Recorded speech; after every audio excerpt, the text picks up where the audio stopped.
Hey, bro, don't forget, it ain't the first 48, bro. It's 60 minutes, bro. We heard a whole lot of lip service, but hey, anybody can do that. But between them lines, come with the kid, you best not miss. Even the score now, we need to score now. Back on that wall, when you hear that call, you know it's going down. We play from beginning to ending, you know how we finish. Turn to the bank, gotta handle our business. We need the ball, so it's time to go get it. Play with your heart when you hit, make like who you with? You know I'm with. You come to the bank and get out of line, we sending a blitz. Say who you with? You know I'm with. That purple and black, and when we attack, you know what it is. You're now locked in Zone 32. Ladies and gentlemen, welcome back to another episode of the Zone 32 podcast. We got a full crew tonight. My name is Jake. His name is Drew. His name is Will. His name is Trippy. His name is motherfucking Grant. I would say what's up to the people, but we're not going to do it. So no, I'm not going to do it this time. There's a tragedy that occurred yesterday. Most of y'all people who, unless you live under a rock or you're me, don't know. A boat crashed into the Baltimore bridge. I don't know the specifics, but I know it crashed into a bridge. The bridge collapsed. I don't know how many lives were lost, but lives were lost. And in particular, one man who leaves behind a wife and 3 kids by the name of Jose Manuel Lopez passed away through that tragedy. Now, they do have a GoFundMe out. Will was the first of us to put it out there in the Twitter sphere and follow the link. The family is looking for their donations. I mean, he leaves behind a wife, a 17-year-old kid, an 8-year-old, and a 5-year-old who are never going to have a daddy again, which is devastating. 35-year-old guy, really young. Yes, he was. Yeah, he's a year older than me on Sunday, but that's neither here nor there. But a little here on a slightly lighter note on that same subject, they're looking for $25,000 and they're pretty close to their goal now. They're about 20 and a half. Let's get them to 32,000. Yes, sir. But yeah, if donate what you can. Follow the link. Zone 32 will retweet it and tweet it out. We all will retweet it, and will especially. So yes, please do. And we're going to be looking out for. There's 8 of these guys who were on the bridge. They're the construction workers who were up there. They were filling potholes when the bridge went down.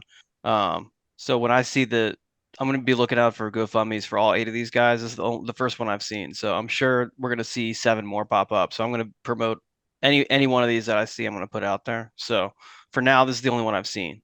But when it popped up, I saw it around 8 o'clock or so, I think. Maybe it was 8:30. I don't know.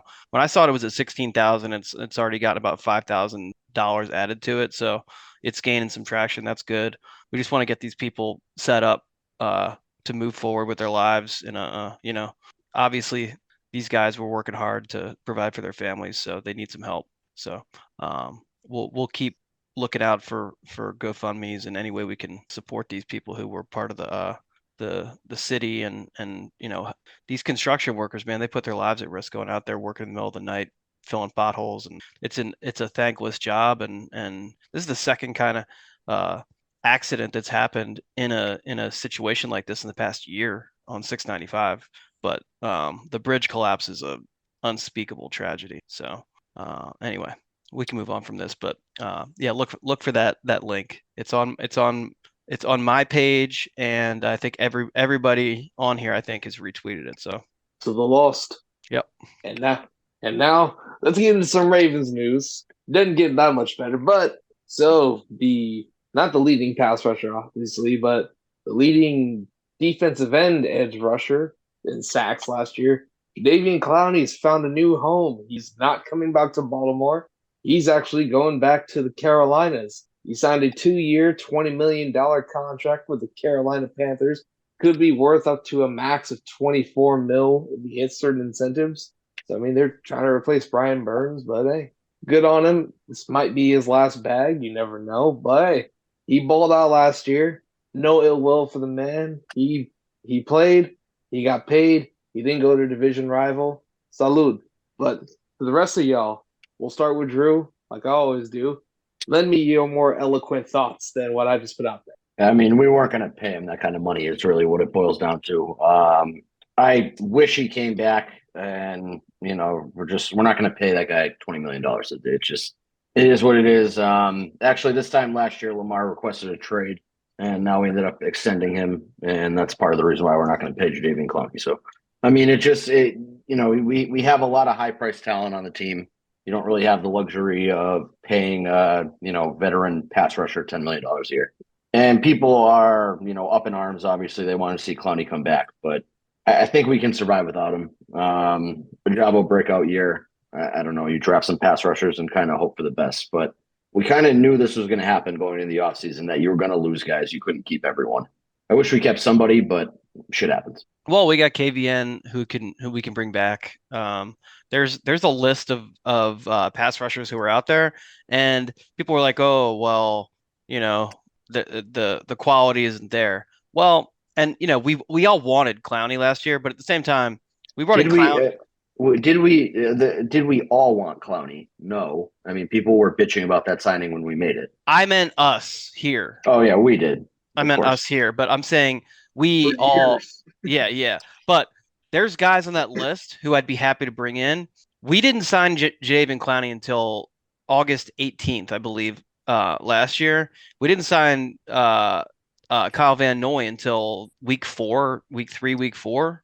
So now I don't think we should wait that long to do that this year. But what I'm saying is this: EDC built the team that or the defense with the most sacks in the league by being patient and feeling out the market and not overspending.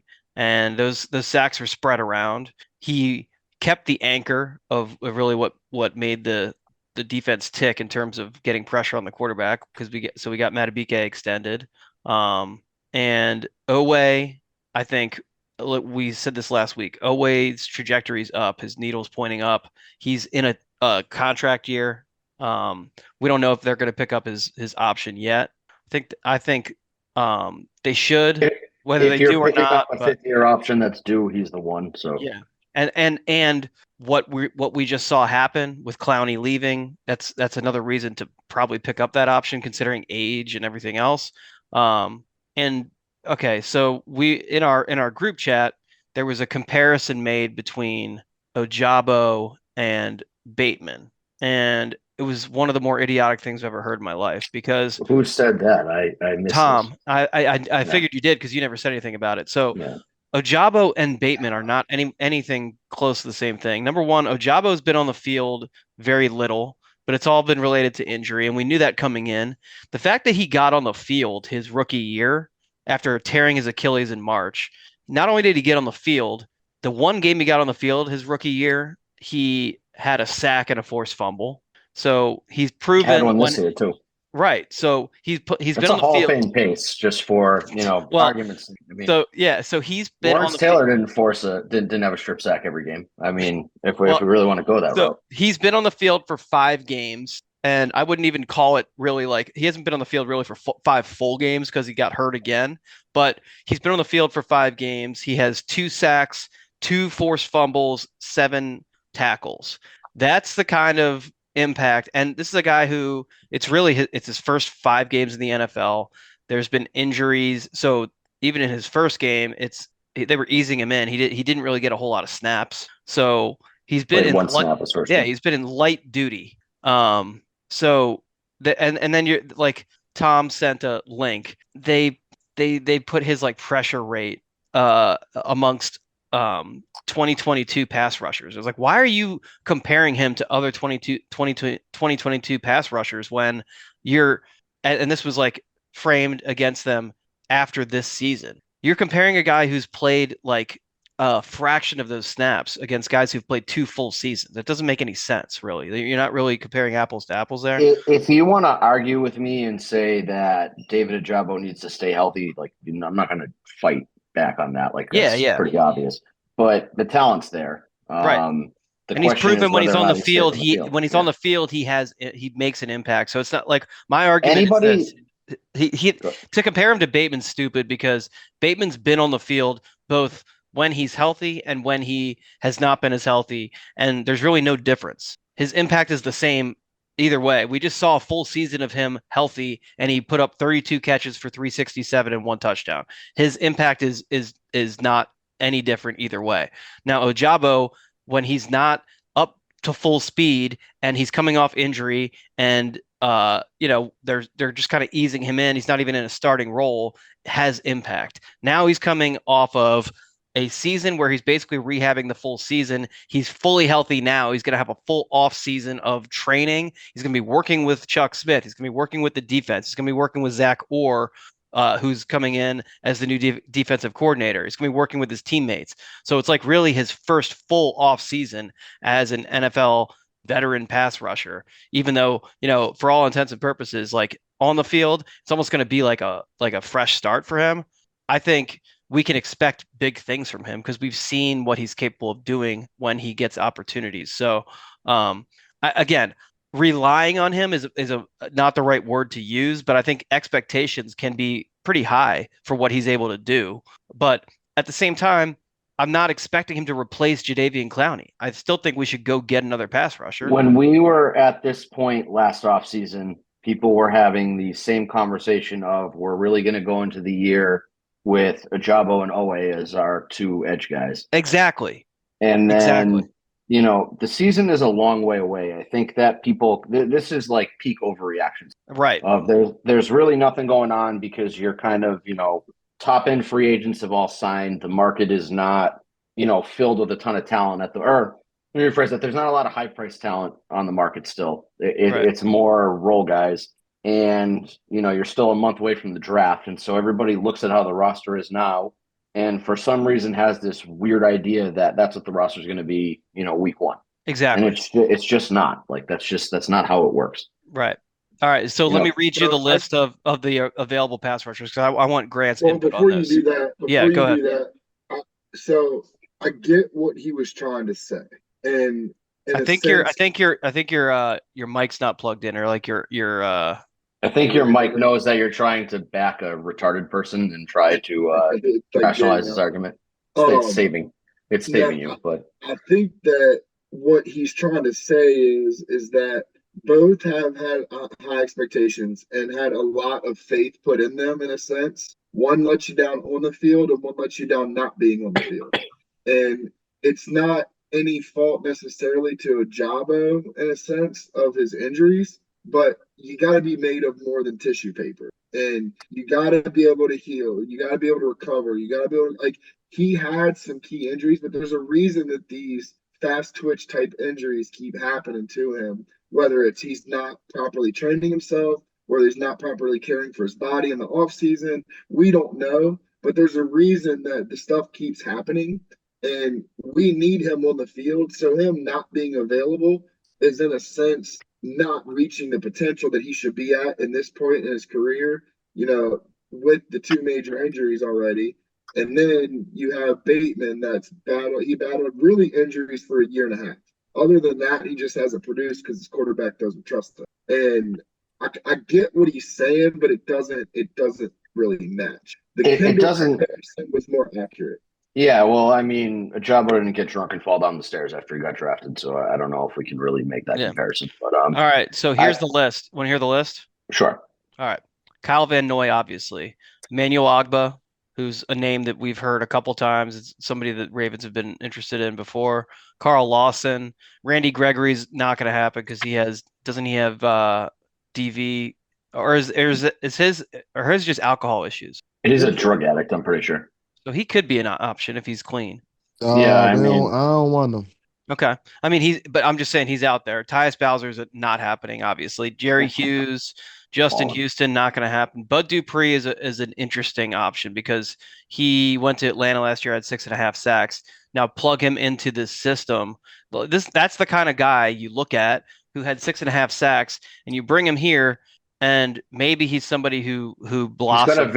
He's got a very specific skill set, and if you bring him in with the idea, too. Yeah. So I mean, we can get some of that division shit going on. Right. But if you bring him in only to rush the passer, that's a guy that fits. Right. Then Shaq Lawson, Marcus Golden is another one who I don't hate. Yeah, I mean, none of these guys move the needle, but I don't think we're looking for somebody to move the needle That's either. the thing. Like, the move the needle thing is like Jadeveon Clowney moved the needle because a lot of people like us wanted Jadeveon Clowney for a long time. But if you looked at Jadeveon Clowney, yeah, he moved the needle because he tackled the guy in the backfield in the Outback Bowl. Well, and Trey Bateman for Judon. No. Oh my God! One fucking pussy for another one. No, thank we got two more. We got Anthony Barr and Bruce Irvin. So like there are guys out there who kind of fit that mold of what EDC's been doing, where he finds guys that they're like reclamation projects kind of, but like you plug them into this system where there's stunts and there's like positionless football going on, where getting to the quarterback is not as, I don't want to say difficult, but it's not as much as winning one-on-one matchups as just doing your job. Exactly. Well, we also don't have the mad scientist calling those stunts now, because he schemed people into their blitzes, and he schemed a lot. And that was the thing with Clowney for me too, is, I had this conversation earlier on Twitter or X, whatever, is that he took the money. He's not worried about winning. And the argument is he's made $85 million in his career. Okay, but I get maybe he wanted to go home, but then you don't want to win a championship. That's fine, but say that. Don't sit here and be like, I want to win a Super Bowl, and then you go to the Carolina Panthers, who gave you more money than anybody else was going to, but you're leaving a system that you played your best season in your entire career, and you didn't have a lot of pressure on you, and you were in a great situation with a team we're going back to the playoffs. Right. So like you're taking yourself out of that situation. It's really easy for us to sit here and say, Clowney, you're an idiot for going to the Panthers because they suck, but we're not staring down the barrel of a $24 million. No. We're just saying, no, I understand what Grant's saying is, don't 100%. Say you want to win the Super Bowl. Say you want your payday and you want to go home. That's fine. Those are. But he's a free agent. He's trying to sell himself. Like those are perfectly good reasons to sign that contract. But he could have gone to the Jets. The Jets who were loading up, and he could have stayed here. The Panthers aren't winning shit. I don't know. The NFC South kind of sucks. But it doesn't matter. They're not going to get through anybody in the playoffs. But they ain't winning shit. It's not even that. Like, I get what Grant's saying. Like, yeah, he wanted to win a Super Bowl. Like, let's not forget. Like, that is the goal for next year. But this team that just passed, this year that just passed, was the best team that we had to win the Super Bowl. Probably was the best Jadeveon Clowney ever been on. And yeah, he probably could have went to the Jets and do that shit. But you gotta look at it like, at one point, bro, he probably was thinking about retiring. Like, football was over for him. You feel me? So yeah. So get your $20 million. No, I respect it for sure. And then I know some people saying, yo, it's the Panthers, he ain't gonna win shit. He probably don't even care. That's his hometown team. So it's like, yeah. And are the Jets really a better opportunity to win than the Panthers? I mean, your hopes and dreams hinge on a 40-year-old fucking ayahuasca addict who might be vice president. Like, look at how bad that fucking team was last year after he went down. It's a far better opportunity than the Panthers, but on paper, but that's what they said about the Jets. That's what they said about the Jets last year. Is that I agree with you, but it's and still they sucked ass. So I agree with you, but if your goal, if the most important thing to you is winning the Super Bowl or having the best shot at winning the Super Bowl, then you sign with the Ravens or the Chiefs or someone like that. But if it's about money, then, I mean, the Panthers clearly gave him the most money. I guarantee you we were probably giving him something that looked a lot like the Derrick Henry contract, and it was going to be somewhere in the $6 to $8 million a year range. We weren't anywhere close to the best offer he was going to get. We were just the best opportunity he was going to get. Yeah, and I mean, that's fine. Like, like I said, we're not looking for needle movers. Like, we're looking for guys to fill a role, and Clowney had kind of transcended that. Like, he was looking for needle mover money. So, and do you think that? And obviously, agents think ahead, right? And players think ahead. Do you think he went into last offseason and saw the Ravens and saw the fit, saw the defense, and saw everything that he was being asked to do? If you go back, I'm going to get a Super Bowl this year, and if I don't, they're going to be the best team to put me in the situation to get paid in the offseason. Probably. You go back, hold on. If you go back, or both, If you go back and listen to us talking about why we wanted to sign Jadeveon Clowney, I think Will or myself said that exact same thing, that this was the perfect defense for Clowney to make himself marketable for the next year, to take that 1 year deal. Actually, I remember I was driving into Fenway, and Will and I did an episode, and then I lost contact with him under a bridge, and he ended the episode by himself. But we had this exact conversation. This was where Clowney could come and get himself paid for next year. At best, he walks away with a Super Bowl ring, and at worst, he walks away with a fat contract for this year, and that's what he got. Yep. Yeah, he did well. So, and from that list I just read, there's probably 3 or 4 guys in that list that I'd be fine with us signing, because I think we still have the mad scientist is gone, but his understudy has now taken over. So I mean. Are we far enough removed from Mike leaving for me to say something that might be a bit controversial among Ravens fans? I mean, he left Michigan and they were fine without him. Yeah, I think that he is a very smart, very forward, very ahead of the NFL's time for defense. But his scheme is also something that is clearly replicable. I mean, Michigan had no issues with him gone. Their defensive coordinator just took the Chargers defensive coordinator job with Harbaugh. And I'm not all that concerned about a step back defensive. Well, don't you think also, I mean, he is, he's a team guy. So I think he probably imparted a lot of knowledge to Zach Orr, or they would not have elevated him from where he was to there, because they had a lot of guys who were ahead of him in the pecking order that they could have put into that spot. But I think Orr was the guy, because they wanted to stay young, and I think Orr absorbed a lot of what McDonald was doing, so they could really they could have that continuity at what they were doing on the defensive side of the ball. Well, and think about this too. What position did Zach Orr play?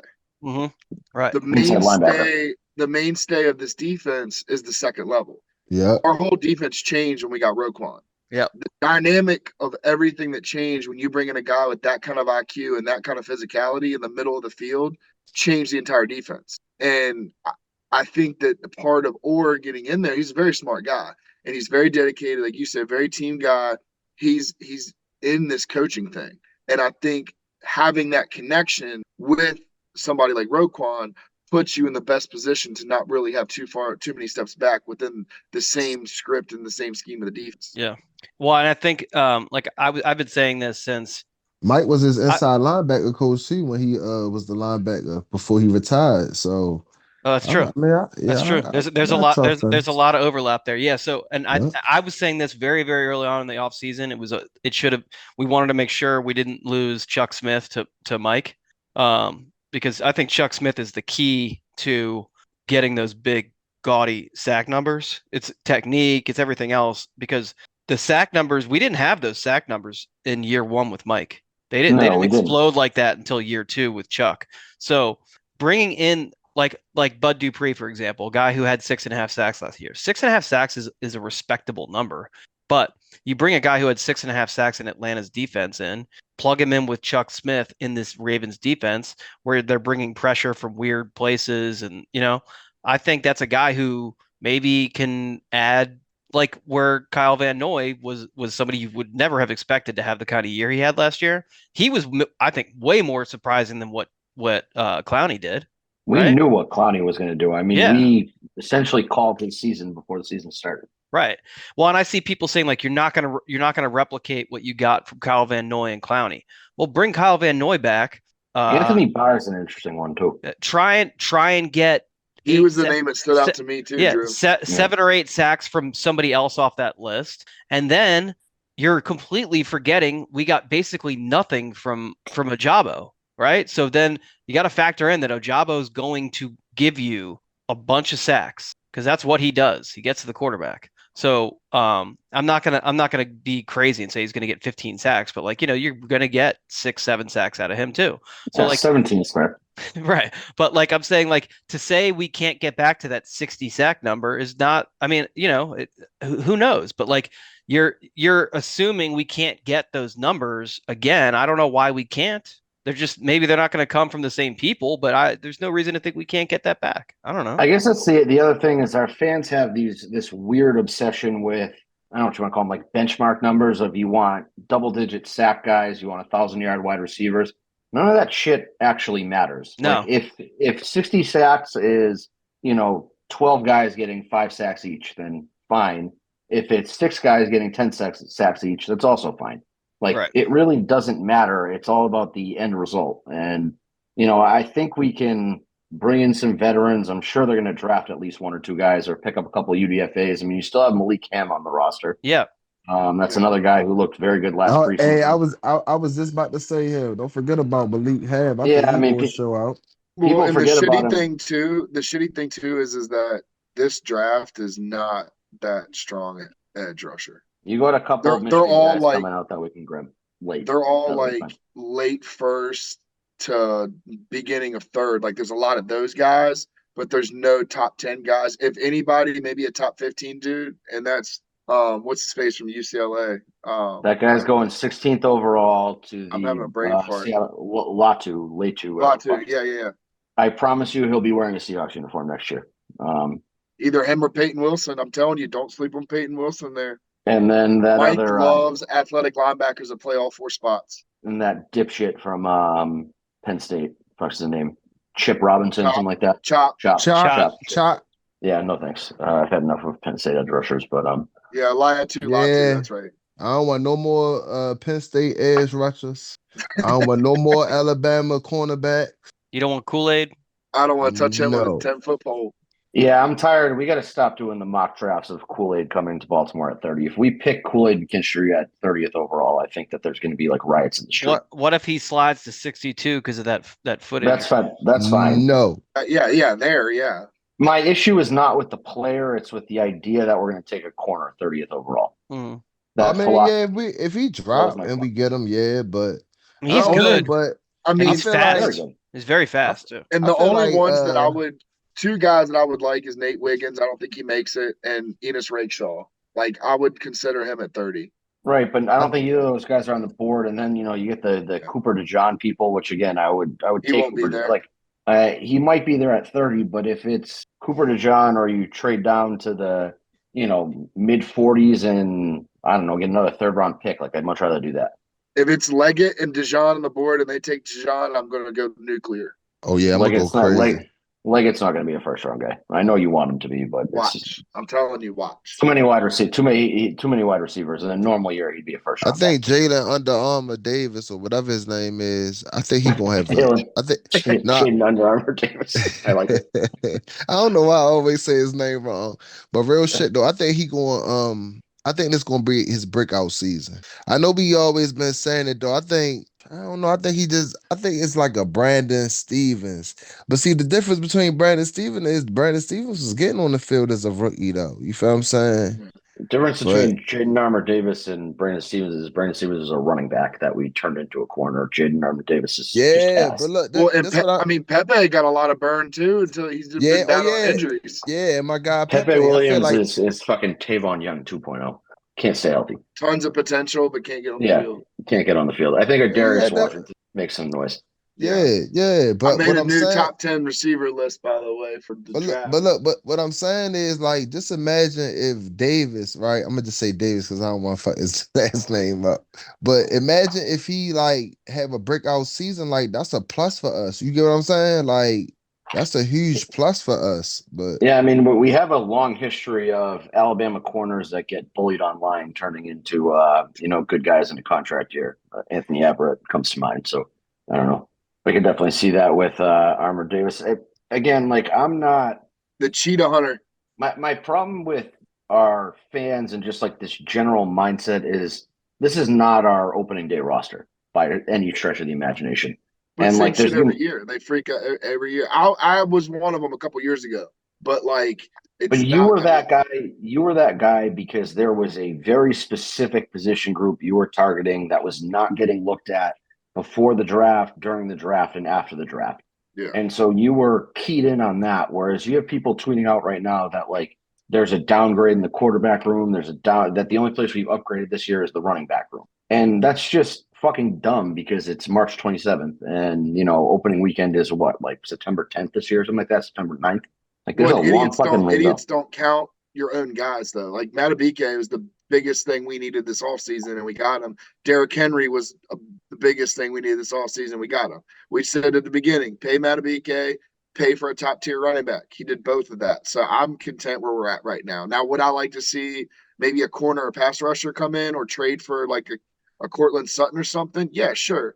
But I'm not in a hurry for it. I'm at the point where I trust EDC to make the right move, and we're going to go into the opening game with they're going to be saying Baltimore Ravens are one of the most talented rosters in the NFL. It's every year.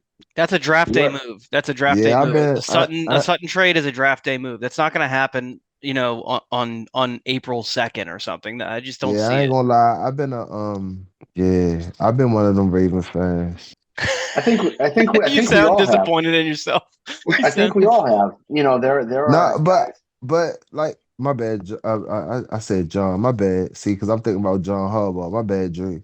Like the only reason why, I know EDC going to cook, but I still can have my moments because if you think about it, like we supposed to be Super Bowl champ.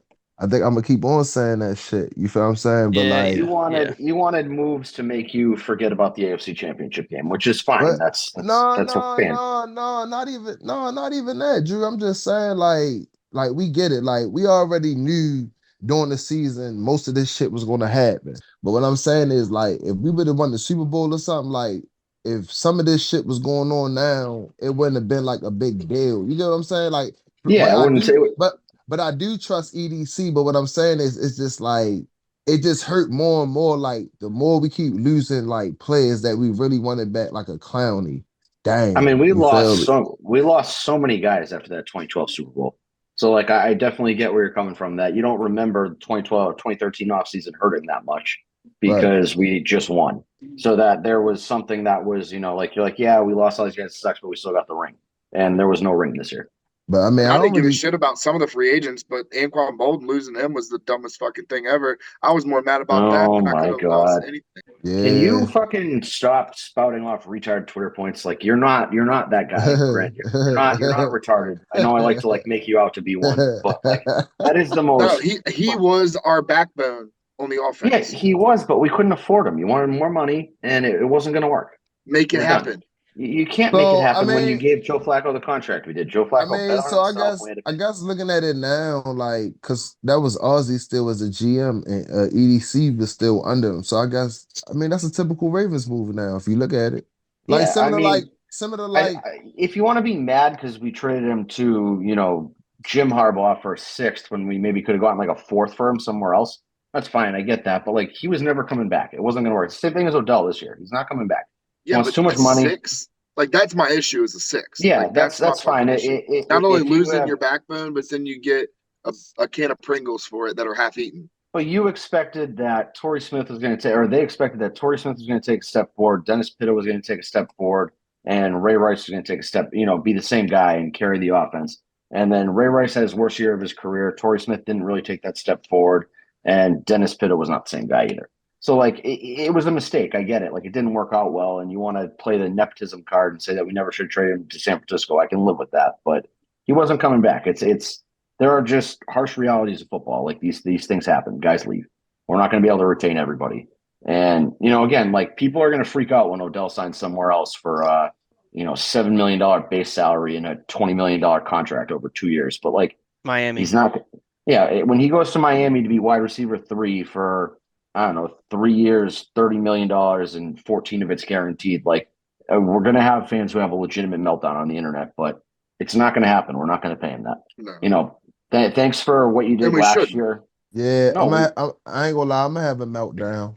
I love Odell. I don't think we should pay him $14 million. Yeah, the second he started, but there are fans that want to pay Bateman $14 million, which that's fucking stupid. That's just so stupid.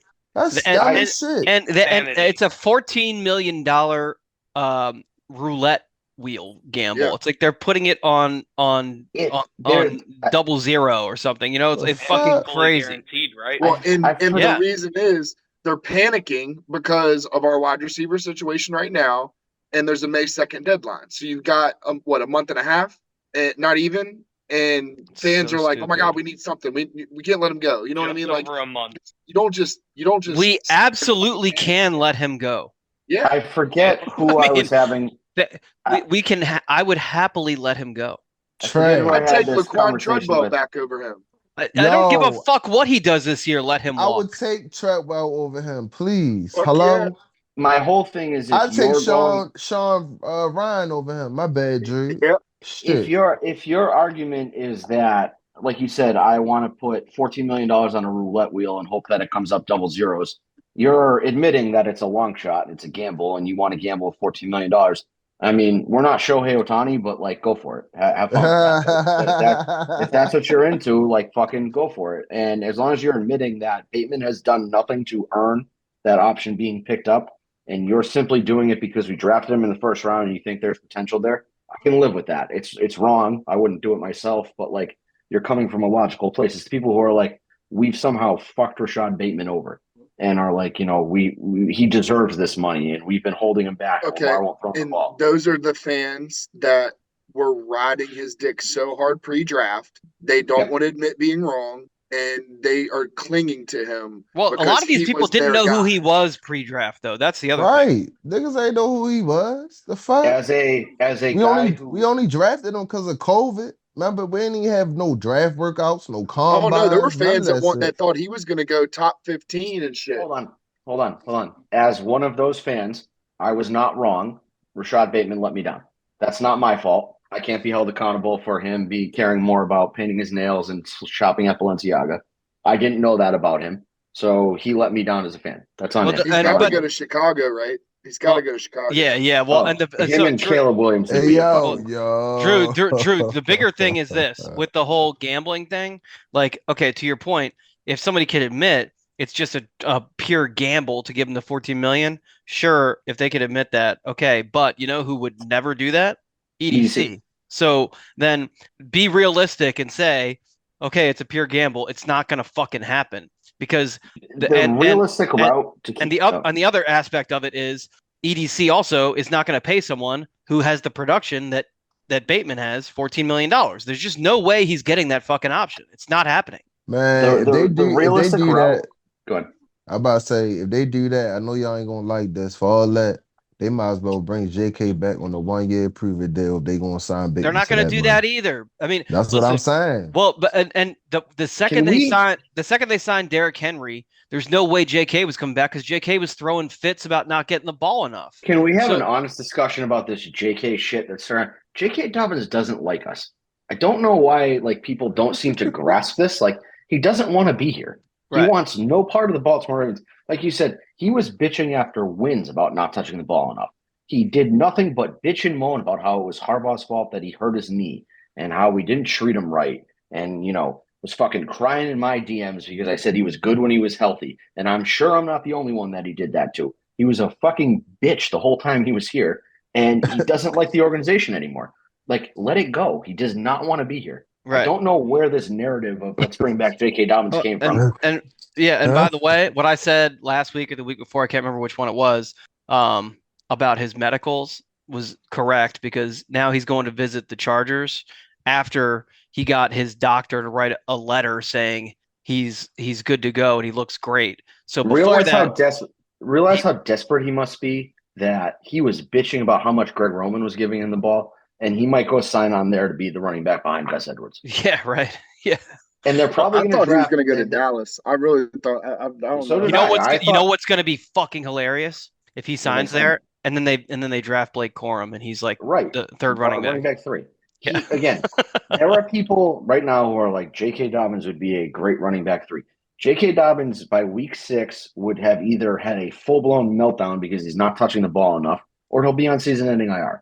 I want no fucking part of him. But the best part is it doesn't matter if I want any part of J.K. Dobbins or not. J.K. Dobbins doesn't want to be here. No. So why are we having this discussion?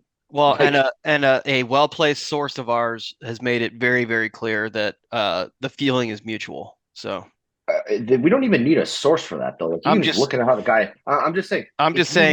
The feeling is mutual. People have confirmed this, but again, if you just have an ounce of objectivity in you and look at it, he does not want to be a Baltimore Raven. No. There has nothing been more clear to me in my entire life that guy does not want to be here. He's too much of a bitch to handle our fan base. Is really what it boils Well, down but to. inside the building, he is not well liked. That's Yeah, my because he's a understanding. The funny thing too is like it makes me think of that meme or whatever with like the army guys and then the guy in the middle with the clown suit. Everybody's Yeah. holding out last year, and then he's like, "Yeah, I'm gonna hold out too." Right. Yeah, I'm gonna hold out too. Yeah, I got that. I mean, he blocked me from DMing him because Calvin made that fucking dragon meme of him there's the two scary looking dragons and the retard looking one. Oh yeah, and he put J.K. Dobbins over that. And I sent it to him and I was like, "What do you think of my friend's meme?" And then he got got sad. That was one of the funniest tweets ever, and not his tweet, but the actual tweet about the Zoom call, and it was like, Josh. It was like Saquon Barkley, Josh Jacobs. It listed off all these Austin Eckler, high-end running backs, yeah, and J.K. Dobbins, and I was like, what the fuck is he doing on there? He's not. And then one of them said there was like somebody leaked it and said that one of them said we should fake injuries instead of playing. And it's like, and everybody's like, that's J.K. Dobbins. I was like, he doesn't have to fake being injured. He is injured all the time. Yeah. Like there's no faking needed. Like he said that, and they were all like, dude, just play like a few snaps. You won't have to fake it. It's cool. I still think the best move that we pulled, and this was your idea, Will, so I'll give you credit for it, is when he wanted to fight me because, he got sad. And I sent him the coordinates to the Ravens practice facility, the 50-yard line, and said, "Hey, I'm in Baltimore for business. Meet me here." I hope he clicked on that and was like, "Fuck, I just got Here's my location. Pull up." Yeah, the fucking holding. Like that, again, that is not a guy you want back on the team. That is he's worse than Rashad Bateman, but Rashad Bateman's getting to that level now.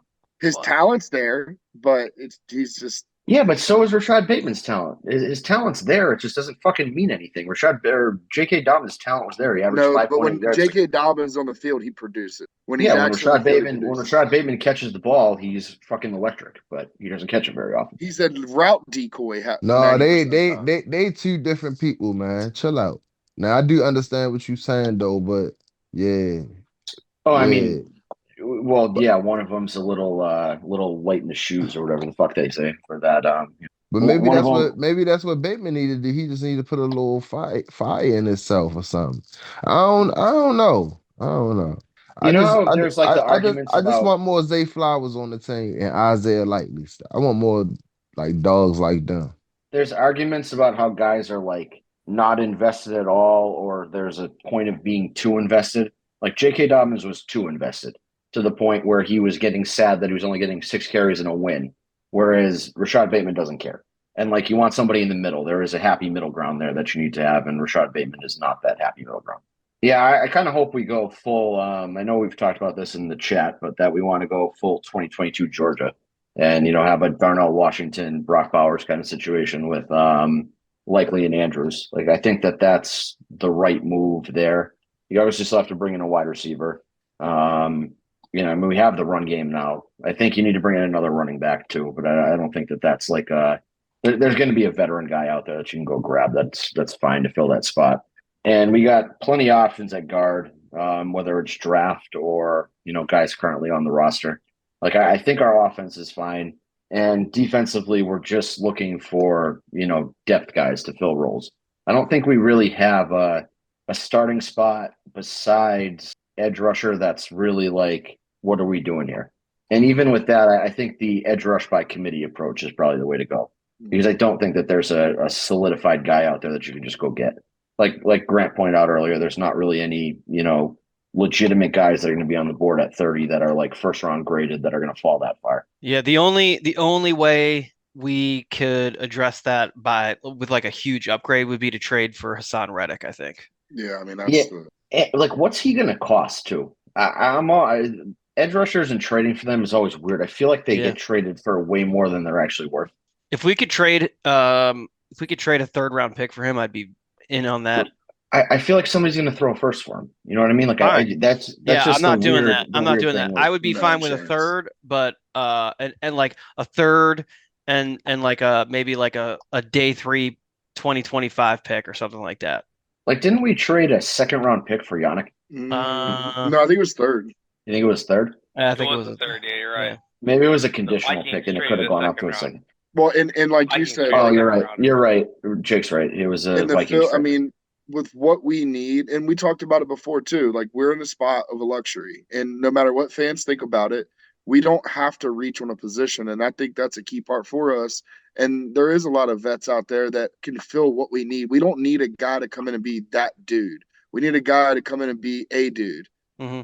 And like running The backs. only even spot I running would backs. argue, the We've only spot got I would Keaton argue coming you're back wrong. off that. Yep, You know, yep, we've yep. got Justice Hill still going to be there. Derrick Henry, of course. Like this draft, the way that all the other positions are going to fall, you could get a top 7 running back in the, by round 4. Mm-hmm. So like, why not? Audric You're Estime, not asking yeah. a guy to come in and be a dude right away. Will trying to slip in his fucking Notre Dame fuckboy like he's somebody good. No, I heard that. yeah, no shot. The only spot I disagree that I feel like we need to go in the season, and maybe he doesn't have to be a dude to us, but like the Ravens have to be real confident in right tackle. That's the one spot where like, if that Jones guy we signed is who they think is going to be our starting right tackle and they're real confident in him, then fine, I'll live with that. But like, they got to make sure that shit's locked up. You know what I It saw? sounds like it's going to be him and Fale on a competition in camp. Yeah, you know what I saw? As of He today, was but then we could draft somebody. I don't want Mims at all. I don't want any part of Mims. He had a value on him of like $6.5 million over 2 years. We signed him for like 1.3. He's like Makari. He's like Makari, where he's played pretty much everywhere on the line, and he hasn't been. But we great. stole him. Yeah, he was again when the smart football people are all, this is a Ravens move, this is great value. Like you got to kind of tone out the retards of our fan base who are like, who the fuck is this guy that we're signing? Like it was clearly good. When I look at the money, when I see that he was projected to get a 6.5 million over 2, and we got him for 1.3 with like incentives on top, or 1.4 or something. I forget what we got him for, but it basically it was like another EDC amazing contract. So yeah. It's almost the great like that thing time about him, the great thing about EDC is like we know he doesn't overpay. And whenever he signs a guy that makes you go, oh shoot, that guy wasn't on my radar, like then there's something there. right. But he's so good at filling voids now for immediate impact guys and setting up potential future like positional battles, positional guys that'll take over from young guys that people just moved on from. Like he does a good job at mixing the roster. It's not top heavy old, it's not top heavy young. He does a great job of mixing it up so that there's a constant influx of new talent and rotational talent if you lose talent. Yeah. Like there is a guy, Tayshaun Manning, who was on our practice squad last year. He's a tackle guard, undrafted free agent that we paid some, I don't want to say ridiculous signing bonus to, but we paid a lot more for him than you would pay for the normal UDFA. If that guy factors into our starting offensive line this year, I wouldn't be shocked. And it's because EDC overpaid for him by UDFA standards last year, but it's because he saw this potential need for tackle this year or guard this year, that he knew that he was going to go into the offseason and need to fill, 3-4 offensive line spots. Did you see that chart that came out? Somebody went all the way back to 2011 to see how GMs invest their top 100 picks. And the breakdown was that EDC has invested like 29.77% of his top 100 picks since becoming the GM in wide receivers, which is far and away the most of any team. 0% has gone towards tight ends or tackles. Trying to think of what if it went back to 2011, that's not true. Well, it was EDC, not it's specific to the GM. So it went back to 2011 gotcha. because I think that's the longest tenured GM. Gotcha. Yeah. And it makes sense for tight end. I mean, even if it, I don't was what round did we get Andrews in? Was he a 3rd round pick? Yeah, he was a 3rd, so he was that. Is he a 4th? Is he 4th? Yeah. Yeah. So we would. He was a 3rd. No, him and third, Orlando Brown, I think, were both 3rd. That's correct. Okay. They went like pick and then another pick and then he picked. Yeah, You forget about Hayden Hurst that we took in the 1st round. Oh, that's true. Yeah. Yep. Hayden Hurst with Lamar. I ain't gonna lie, that Hayden Hurst pick fucked me up. I'm like, yo, what? I waited all night for a tight end. I was just about that too. Why are you talking shit about Grant's doppelganger? He was the same age as Grant is now, and we drafted him too. And then he's the great value version of me. And then look, then you turned around the Eagles, oh, breaking news. I'm like, shit, we gotta get Lamar. Then the Ravens got Lamar, man. That was nice. I was getting into bed and I was like, oh shit, we got him. I wanted I him at was- 16. I wanted him at some point in the draft, so I'm Yeah, happy we I got can't him. remember how the rest of it broke out, but it was like this ridiculously high number for wide receivers. So like It's the because people who we've are like, been- oh, we don't try to get better at wide receiver. I mean, This I was think the that- argument I had with people last year. We've tried. We sucked at it, but we Yeah. tried. Yeah. And like, I mean, we have- getting there. We getting there. Yeah. I mean, you hit on Zay.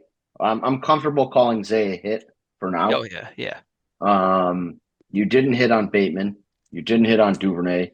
You didn't hit on, was Miles Boykin top 100? I think He's he a might have third been. round pick. Yeah. Yeah, so he was in that same, ballpark. I think that was it for EDC, right? Yeah. Or am I missing somebody? Uh, James Prochet. Marquise Brown. Crochet Oh. was 6. Oh yeah, Brown. Yeah. Brown. Prochet. He was a hit. Wallace. Marcus Brown was not a hit. Technically, yeah. Stop. He was Stop. just based on Hollywood was a hit. production. What you mean? He was a hit. You Hollywood. drafted him. 1,000 Hold on. yards. You drafted Marquise Brown to be your number one wide receiver. You gave him Yeah. number one wide receiver targets. He acted like a wide receiver one diva, and he never gave you anything top 10 stats wise besides targets. He was not a hit. I will fight anyone to the death on that. That is the most fucking overrated human being that's No. ever played for the Ravens. The longer we've gotten away from him being on the Ravens, the more people look back at him fondly. All right. Here's Marquise the Brown. counter argument, just for the sake of saying We got rid of him for Bateman, man. Fuck no, outta here. no, You no, trying no. to shit. Okay, We could listen. have had AJ Brown. Okay, listen. I know. don't- How many? Yeah. We should've. Okay, listen. Oh, listen. we could have had listen. DK McCaff. Hello. Hold on. Stop. Oh, we could have had Hold on. Terry McClellan. Hold on. Hello. Hold on. Debo. Hold on. We got a couple of solid seasons out of him. We got 1,000-yard season. We got a ton of touchdowns out of him, and then we got Tyler Linderbaum out of him. Right. I'd The say best that's thing. a success. The best thing. The best thing. but The best thing but we got with- out of Marquise Brown was what we got back in a trade for him. Fine, but it's still a hit. That's not a hit. And again, He he sucks. gave you 80 catches for 1,000 yards. He It's had not a home 800 run. yards. He had 800 yards through 11 weeks, and then he had in Yeah. a Greg fucking Roman touchdown numbers for him. offense. In a Greg Yeah. Roman offense. At And But that. then he Lamar finished with got 1,000 hurt yards and he 80 quit. catches. And then Oh, five fucking seconds after the season ended, he was posting Instagram stories about how he topped 1,000 yards. Fuck him too. Yeah, it's fine. I know. I'm just saying. No, Technically, dude, they definitely fuck him. But I'm just saying it's still a hit. Not a hit. No, Not a hit. Huge miss. That might be Base EDC's hit. biggest draft bust. it's now you're going too far. I No, know you no. It's playing the gonna whole be Bateman. It's gonna be streaming Bateman. thing. I understand that you're speaking with your feelings, but no, technically he was a base hit. It wasn't a home run. Kyle Base Hamilton hit. was He his biggest hit. Okay. Oh, He's a- base hit. Not Base hit. Yeah. Yeah. You're not and he drafting was for and he's base from the hits in the Golden first Domer round. school.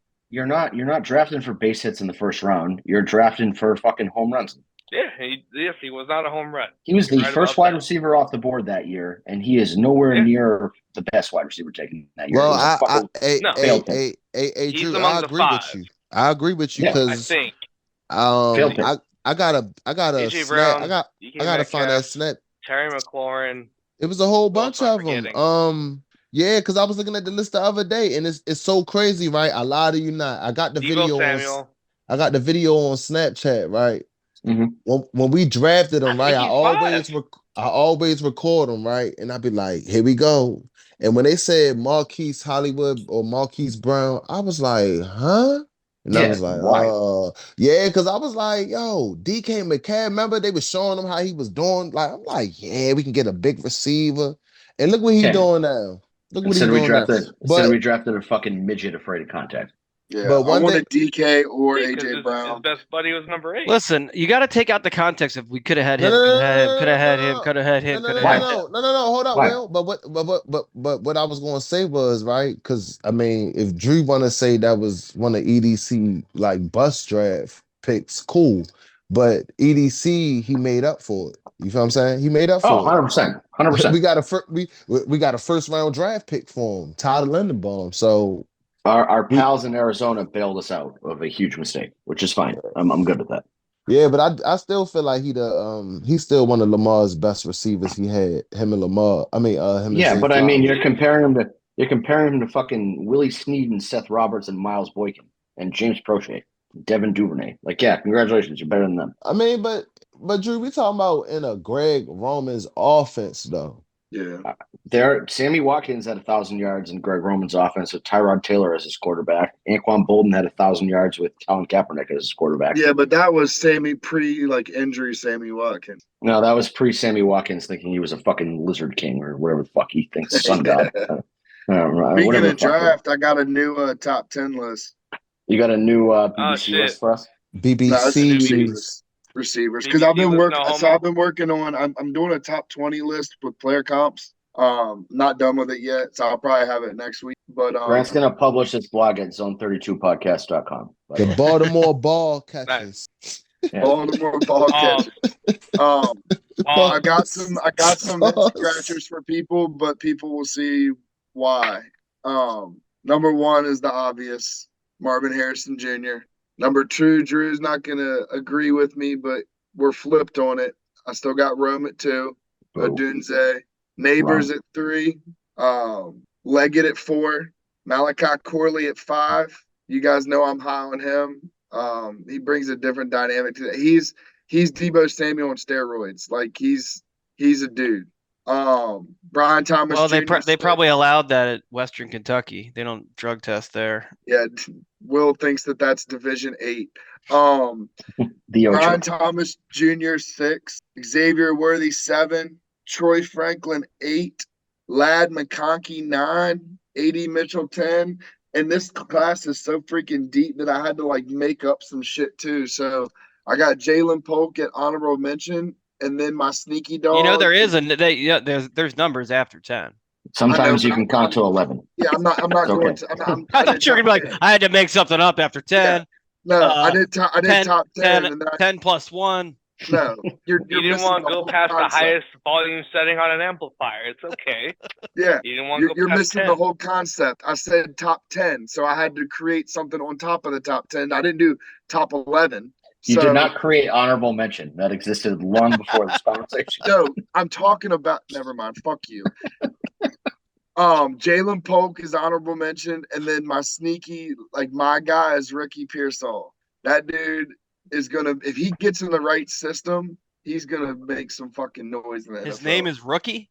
Ricky. Oh, Ricky. Okay. I want to say Florida. until recently, I had Johnny Wilson from Florida State ahead of Ricky Pearsall, and then a certain mentally challenged individual we mentioned earlier in the podcast, Tom, said that he was in on Johnny Wilson, so I'm out. I no longer am interested in him.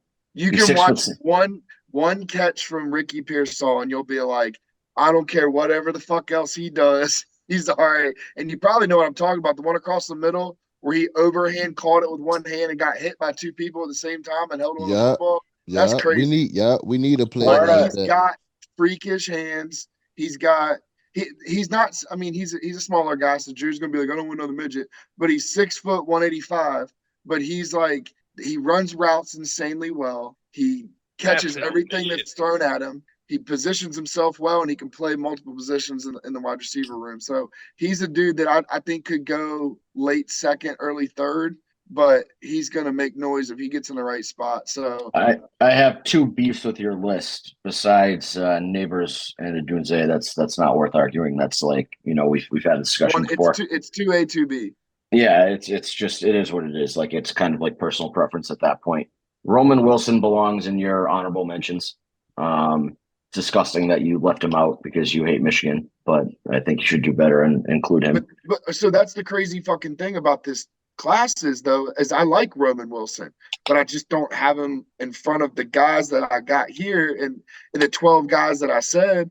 But he's a fucking dog. Tez Walker's a fucking dog. No. Take back Tez Walker. Take it back. There's probably, I would say, 16 or 17 receivers that could come in and be a 1, 2, or 3. Is the Brian Thomas Jr. at 6th a bit? I've been seeing people, for example, Yuri put out a mock draft where he had us taking Adonai Mitchell over Brian Thomas Jr. I've been seeing Brian Thomas Jr. fall into us in draft. Yuri's not stupid, but that's stupid. No, Brian Thomas Jr. is the 4th best wide receiver in the draft. I don't think that we can I can't agree with Alyssa. Doesn't have him number 4. Just can't happen. He's Leggett's not the 6. guy. Brian Thomas Jr. is better than Leggett. You're drunk. No, I'm not. I think I understand. I like Leggett. This is not slander on him. Brian Thomas Jr. is just better than him. He's tall. You like him because he's tall. No, I like him because he's better at football than Xavier Leggett. Watch again. Okay, every time I watch, I say the same thing. I'm like, wow, this Brian Thomas Jr. guy is really fucking good. I think Leggett would be a perfect wide receiver for Lamar, though. He would 1,000%. That's why I'm so big on him coming to Baltimore. Not because I love this game, but like I actually think he would be an immediate X starter, and he would probably not even bullshitting. Depending on how the situation falls, he would probably be almost 1,000-yard receiver if we utilized him how he could his rookie year. Yeah. My problem with Leggett, and it's not really his fault, is that like I don't think he's good enough to take at 30.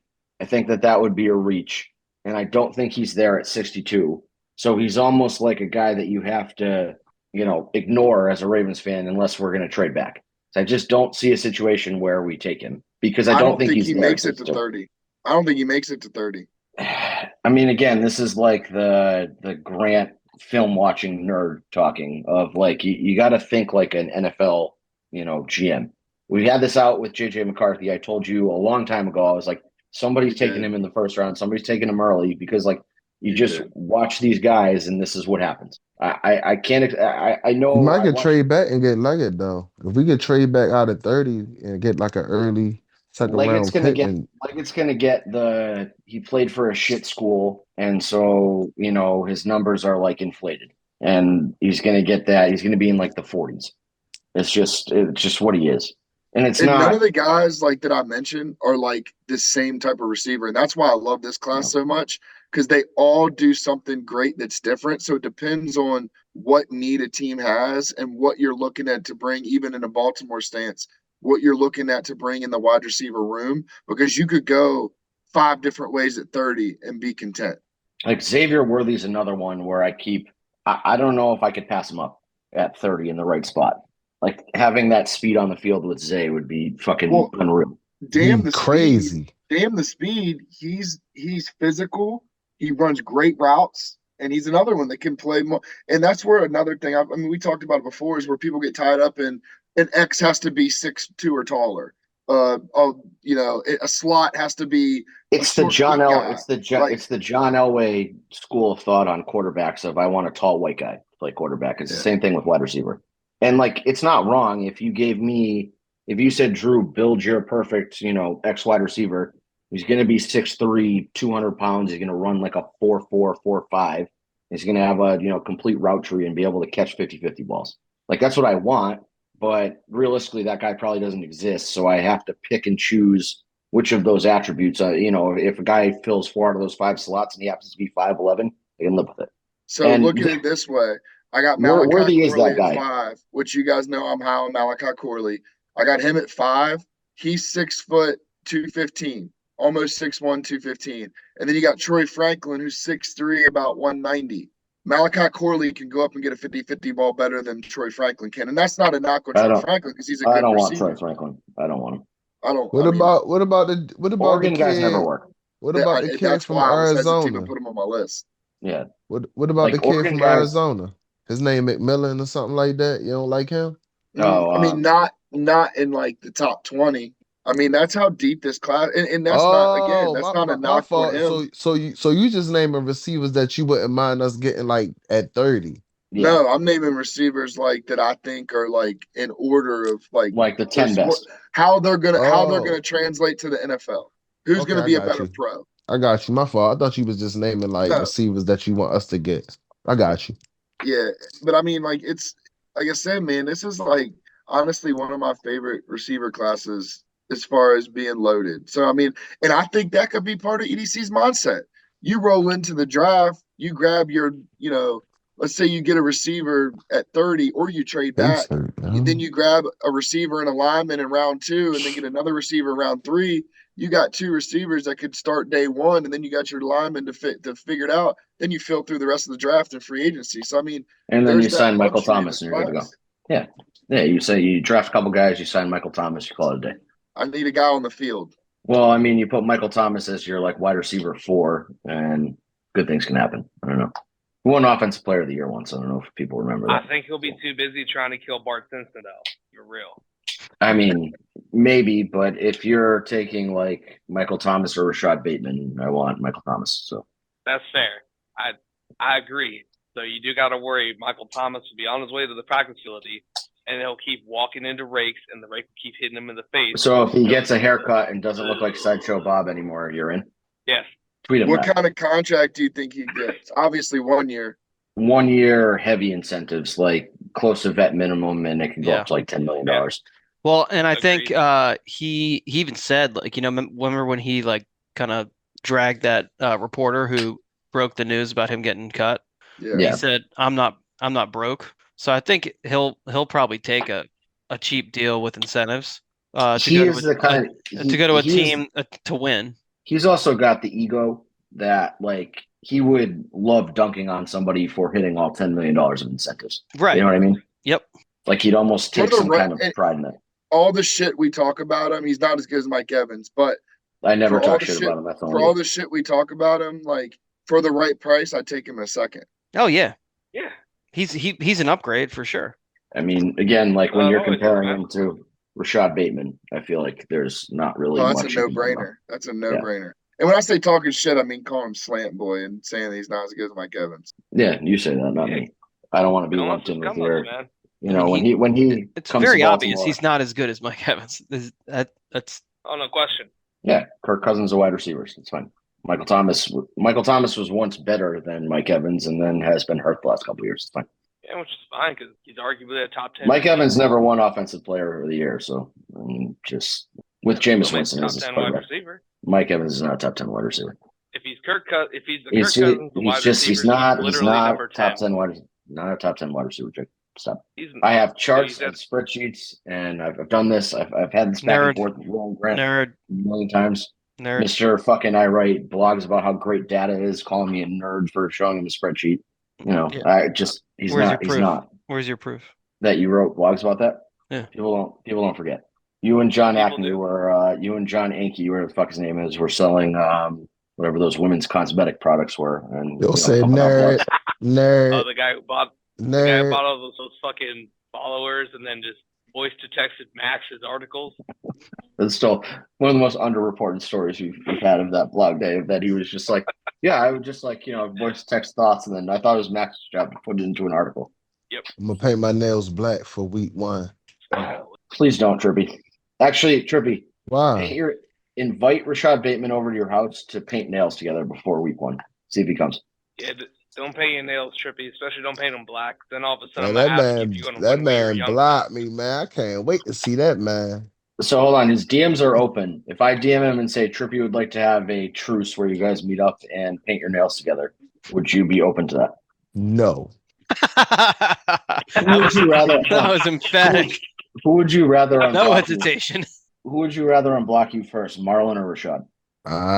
That's a tough one. You have to be you have to be best friends with one of them. So your best friend Mike McDonald left, and you have to fill Mike McDonald's role with either Rashad Bateman or Marlon Humphrey. Who are you picking? Marlon. Oh, that's a fucking that's you got to get rid of Rashad if you're a UC. That's Bad. disgusting, ain't it? No That's question. bad. That's bad. That's probably the I wanted biggest to say mark on Rashad Bateman's I career. wanted to say Bateman, but I don't know. I just felt some type of way he blocked me though. Like that was weird. Yeah, you didn't even say anything. Right, but he ain't blocked you though. Ain't that crazy? Yeah, I mean, I don't know. A lot of people have me blocked, and he's not one of them, which is weird for somebody as sensitive as him. All right, so I'm gonna get working. Trippy and Marlon hunting trip. I feel like we got to get to happen in the offseason. That's got to be a. You said I a think hunting that'll- trip. Yeah, Marlon's a big hunting guy. Yeah, he likes to go hunting. I'd rather go hunting with Ben Cleveland. I wouldn't. Fair. I feel like he might shoot you. If somebody's gonna have Well, like a Dick Cheney Well, accident. I feel like hey, it'd be if Ben he Cleveland. if he shoot me, that means he won't be competing for that right guard spot. Shoots you and then has like a trippy patch on his shoulder for the rest of the year. I mean, I Oh, don't know. I don't know. I want to go fishing. I want to go fishing with my man Patrick Queen. I did. What? Yeah, I did. I no longer want to. I do not. I want to, so I can just tell them how we gonna whip up on that ass, when it comes, What the Steelers fuck did you Ravens just week. say? One of my greatest tweets I that said Will we didn't gonna whip up on understand. that ass. You What say you want me to say? rub up on Wh- that ass? No, see, there you Whip. go. See, there Whip. you go. It's always you. Every I time. was, That's I was 3 gonna have weeks to hit straight. you with a pause because it did sound like you were Right. trying Yeah. to keep saying that. That I ain't gonna lie. sound like I you gotta said have a rub little up on back that this one. ass. No, he It said did. whip. No, I said whip I was on about that to ass. ask you to say no homo real quick, man. I was about to hit you with the Riley Freeman. Well, y'all know what I mean. So we can talk about Ravens Steelers week, man. You We go can, out on that Podcast. boat, you better throw his ass off the boat. I No, I ain't tweeted him gonna throw the my I man tweeted out the him boat. I tweeted him the gif of Fredo fishing Toss him a before cinder he, block too. you Wait, know. after you throw him off.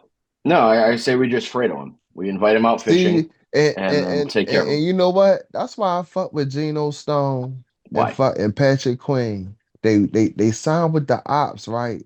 But they still follow me. They ain't unblock me. None of that. Why you got these soft ass Ravens players want to be in their fucking feelings and shit because they ain't playing good. We won a fucking Super Bowl. The city No, of I mean Baltimore won a Super Bowl. that's Shit. fair. I mean, I don't like Patrick Queen anymore because he plays for the Steelers, and I'm contractually obligated to not like Steelers players. But Factual is the reason why I don't like picking. yeah, like I strongly disagree with his life choices now at this point. But like Yeah, he's that's crazy. yeah, that was just not a wise move. I don't really know why he did that, but I don't hate him. There are Ravens players that I would like to get lost. Oh, speaking of Ravens players, I saw a bunch of this on Twitter. Everybody who has been talking about cutting Patrick Ricard to save cap space, Derrick Henry's been raving about running behind Patrick Ricard all offseason. Yeah, so now I would like all of you to line up one by one in my mentions and say sorry to me for even suggesting that we're going to cut Patrick Queen.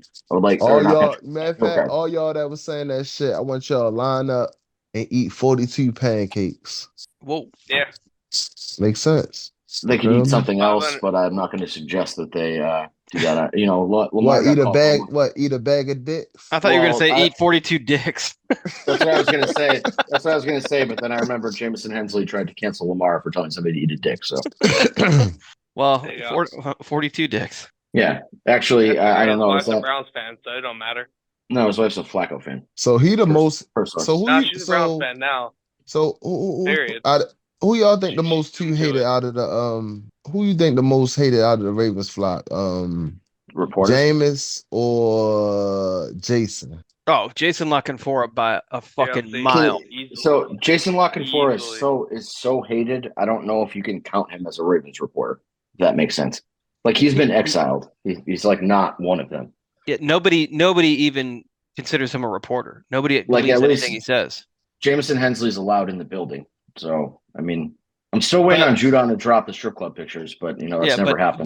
But as far as being hated, as far as being a hated media personality, Jason Lockenfora, like there is no one who likes him. Players see Jameson Hensley and they're like, oh, this is that annoying nerd who works for ESPN. When they see Jason Lockenfora, they're like, get this fucking asshole out of here. It's like two different responses. They don't want to punch Jameson Hensley in the face. They will want to punch Jason Lockenfora, I think is the best way to sum that up. And Jason Lockenfora worked for Masson last year.